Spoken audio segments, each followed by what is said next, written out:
उद्योगपव भगवद्यानपव नवाधिकशतमोऽध्याय। दक्षिण दिशा का वर्णन। गरुड़ कहते हैं, गालव। ये प्रसिद्ध है कि पूर्व काल में भगवान सूर्य ने वेदोक्त विधि के अनुसार यज्ञ करके आचार्य कश्यप को दक्षिणारूप से इस दिशा का दान किया था, इसीलिए इसे दक्षिण दिशा कहते हैं। ब्रह्म। तीनों लोकों के पितृगण इसी दिशा में प्रतिष्ठित हैं तथा ऊष्मप नामक देवताओं का निवास भी इसी दिशा में सुना जाता है। 2 पितरों के साथ विश्व देवगण सदा दक्षिण दिशा में ही वास करते हैं। वे समस्त लोकों में पूजित हो श्राद्ध में पितरों के समान ही भाग प्राप्त करते हैं। 3 विप्रवर। विद्वान पुरुष इस दक्षिण दिशा को धर्म देवता का दूसरा द्वार कहते हैं। यहीं चित्रगुप्त आदि के द्वारा त्रुटि और लव आदि सूक्ष्म से सूक्ष्म कालांशों पर दृष्टि रखते हुए प्राणियों की आयु की निश्चित गणना की जाती है। 4 देवर्षि। पितृलोक के ऋषि तथा समस्त राजर्षिगण दुखरहित हो सदा इसी दिशा में निवास करते हैं। 5 द्विज श्रेष्ठ। इसी दिशा में रहकर चित्रगुप्त आदि के द्वारा धर्मराज के निकट प्राणियों के धर्म सत्य तथा साधारण कर्मों के विषय में कहा जाता है। मृत प्राणी तथा उनके कर्म इसी दिशा का आश्रय लेते हैं। 6 विप्रवर।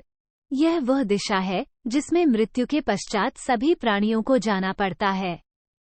ये सदा अज्ञानांधकार से आवृत रहती है, इसलिए इसमें सुखपूर्वक यात्रा संभव नहीं हो पाती है। 7 द्विज श्रेष्ठ। ब्रह्माजी ने इस दिशा में प्रतिकूल स्वभाव एवं आचरण वाले सहस्रों राक्षसों की सृष्टि की है, जिनका दर्शन अशुद्ध अंतःकरण वाले पुरुषों को ही होता है। 8 ब्रह्म।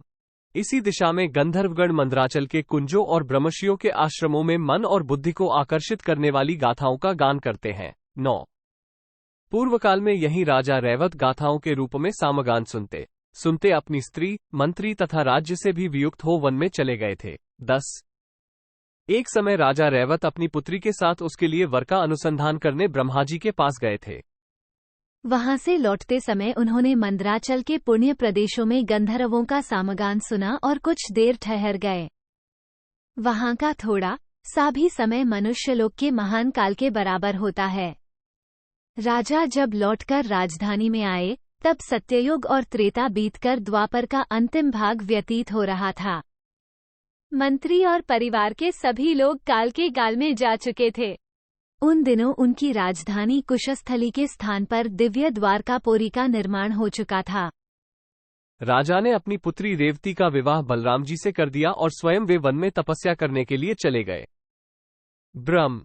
इस दिशा में सावर्णी मनु तथा यवकृत के पुत्र ने सूर्य की गति के लिए मर्यादा सीमा स्थापित की थी, जिसका सूर्यदेव कभी उल्लंघन नहीं करते हैं। पुलस्त्यवंशी राक्षसराज महामना रावण ने इसी दिशा में तपस्या करके देवताओं से अवध्य होने का वरदान प्राप्त किया था। 12 इसी दिशा में घटित हुई घटना के कारण वृत्रासुर देवराज इंद्र का शत्रु बन बैठा था। दक्षिण दिशा में ही आकर सबके प्राण पुनः प्राण अपान आदि के भेद से 5 भागों में बंट जाते हैं, अर्थात प्राणी नूतन देह धारण करते हैं। 13 गालव। इसी दिशा में पापाचारी मनुष्य नरकों की आग में पकाए जाते हैं। दक्षिण में ही वह वैतरणी नदी है जो वैतरणी नर्क के अधिकारी पापियों से घिरी रहती है। 14 मनुष्य इसी दिशा में जाकर सुख और दुख के अंतकों प्राप्त होता है। इसी दक्षिण दिशा में लौटने पर अर्थात उत्तरायण के अंतिम भाग में पहुंचकर दक्षिणायन के आरंभ में आने पर जबकि वर्षा ऋतु रहती है, सूर्यदेव सुस्वादु जल की वर्षा करते हैं। फिर वशिष्ठ मुनि के द्वारा सेवित उत्तर दिशा में पहुंचकर अर्थात उत्तरायण के प्रारंभ में जबकि शिशिर ऋतु रहती है, वे ओले गिराते हैं। 15 गालव। पूर्व काल की बात है, मैं भूख से पीड़ित होकर भारी चिंता में पड़ गया था, परंतु इसी दिशा में आने पर 2 विशाल प्राणी हाथी और कछुआ मेरे हाथ लग गए, जो आपस में लड़ रहे थे। 16 सूर्य के समान तेजस्वी महर्षि करदम से उत्पन्न हुए चक्रधनु नामक महर्षि इसी दिशा में रहते थे, जिन्हें सब लोग कपिल देव के नाम से जानते हैं। उन्होंने ही सगर के पुत्रों को भस्म कर दिया था। 17 इसी दिशा में शिव नाम से प्रसिद्ध कुछ सिद्ध ब्राह्मण रहते थे, जो वेदों के पारंगत पंडित थे। उन्होंने संपूर्ण वेदों का अध्ययन करके तत्वज्ञान द्वारा अक्षय मोक्ष प्राप्त कर लिया। 18 दक्षिण में ही वासुकि द्वारा पालित तथा तक्षक एवं ऐरावत नाग द्वारा सुरक्षित भोगवती नामक पुरी है। मृत्यु के पश्चात इस दिशा में जाने वाले प्राणी को ऐसे घोर अंधकार का सामना करना पड़ता है जो साक्षात अग्नि एवं सूर्य के लिए भी अभेद्य है। 20 गालव, तुम मेरे द्वारा परिचर्या पाने, सेवा ग्रहण करने के योग्य हो, अतः तुम्हें ये दक्षिण मार्ग बताया है।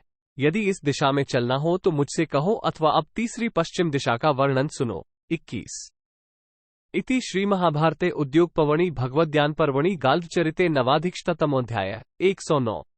इस प्रकार श्री महाभारत उद्योग पर्व के अंतर्गत भगवद्ध्यान पर्व में गाल्व चरित्र विषयक 109वां अध्याय पूरा हुआ। 109।